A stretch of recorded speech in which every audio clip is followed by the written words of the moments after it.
Welcome Capricorn to your in-depth weekly forecast for week commencing the 25th of March for the Ascendant, the Sun or the Moon. On the screen now I'm showing your event chart right at the start of the week, and you can see the Moon is up there on the 10th house cusp in the sign of Libra. Later on Monday it will go directly opposite with the penumbral lunar eclipse, the Sun in Aries in your 4th house. The 4th house is very much to do with your home, emotional environment, your need to have security, but also it's where you need to perhaps grapple with the more emotional dimension of your situation, which is a contradiction in a way, because of course that's what the Moon's about. So having the Moon in such a visible location at the start of this week suggests it's going to be difficult to disguise how you feel. So if you're having a great week, everyone will know. If you're feeling more vulnerable, to you at least, it will feel that everyone can see that, even if perhaps not all people will be that perceptive.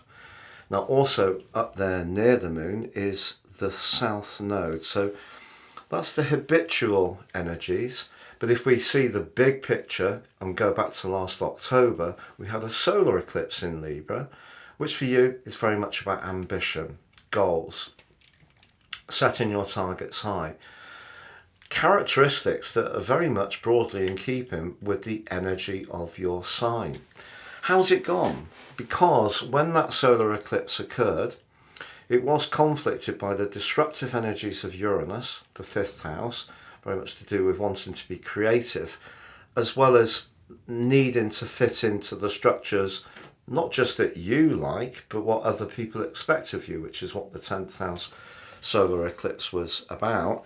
But also Neptune applied to that event as well in a dreamy way. So your thinking at times may have felt a little bit fuzzy. And also your ruler Saturn since March 23 has been in your 3rd house. So your interactions at times may have seemed a bit stilted. It may have been more difficult to find your voice. And of course, the sign of Libra is about communication. It's about balance. It's about making sure that those goals and ambitions that you had worked for you in an interactive way where you felt listened to, because that's very Libran energy. So as we get to this event, how did it go in terms of those ambitions? Did you get everything you wanted? Do you feel celebrated in terms of your feelings as much as your craft, your skills? That is the big question for this week's event, the lunar eclipse. If something does feel out of kilter between the work, the position of the Moon, and life, the position of the Sun, balance, this is a time to realign things. But as last week came to a close, there were a couple of really encouraging things to support you. The first was that the movement of the Sun into your 4th house with the vernal equinox was supported by the position of Pluto in your 2nd house. Now they're still in touch in a sextile as this week begins, just about. Pluto's really encouraging you to transform your attitude to values, self-worth, money. But because the Sun and Pluto in a sextile is very positive in terms of transforming, it can be in terms of our inner world, the Sun in the 4th house, or in terms of our material world. And so something around where you live or around your emotional attitude to money or your value could have improved from that relationship last Thursday when it was exact, but even as this week begins. Now the second thing that happened was that Mars moved into Pisces last Friday. It's going to be here through to the end of April. And the limitation that Saturn particularly has been applying over the last year is fenced off a little bit. Mars is pushing back on that, giving you more energy and thrust in terms of saying how you feel. And finally, Venus, like Mars in Pisces, was forging a beautiful link to Jupiter as last week came to a close, and a potentially very lucky one. And you can see that Jupiter is in the 5th house, where you can be more playful, more ebullient, more bubbly, more creative, enjoy life's pleasures.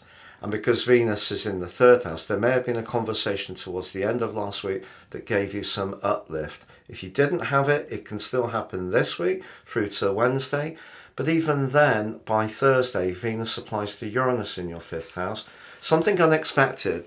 It could be a text message, an email, just a connection you have with someone that really can be enlivening. Now, of course, Venus can be about money, but also about relating. And the fifth house can be about romance. So a flirty exchange is possible, but if you're in an existing relationship, a great opportunity to have a frank chat. Mars is going to give you more encouragement to say how you feel. And perhaps there are some fresh approaches that you and a partner could take to reinvigorate the spark between you. So that's all good stuff. Now, Venus does clash with Black Moon Lilith at the heart of the week. For you, that could be an issue, I think, where maybe if your point of view doesn't quite correlate with someone that you're attracted to, particularly if you feel that other person's a bit picky, because obviously Black Moon Lilith is in Virgo, and that can be a bit perfectionist. But still, I feel it can be talked through. Now, talking of talking, Mercury, the planet of talk and thought, continues in your fourth house, where it does struggle a little bit more to find its outlet, and it is in its pre-retrograde shadow, but it does forge a beautiful link to Neptune. So your instinctive gut feeling on situations, particularly around home and emotional matters or family affairs, is probably going to be on the money. So this lunar eclipse is certainly asking you to think very carefully about making sure that balance between your need for recognition, validation, success to fulfill your goals is working for you at an emotional level. If it isn't, maybe a job needs to shift, maybe your attitude needs to alter somewhat, but there's a lot of good stuff this week, Capricorn, to support you for sure. It's been a real pleasure being with you. I do hope you have a lovely week. If you've yet to subscribe to my channel, I'd be honoured if you did so now. Please click or tap on the bell notification symbol.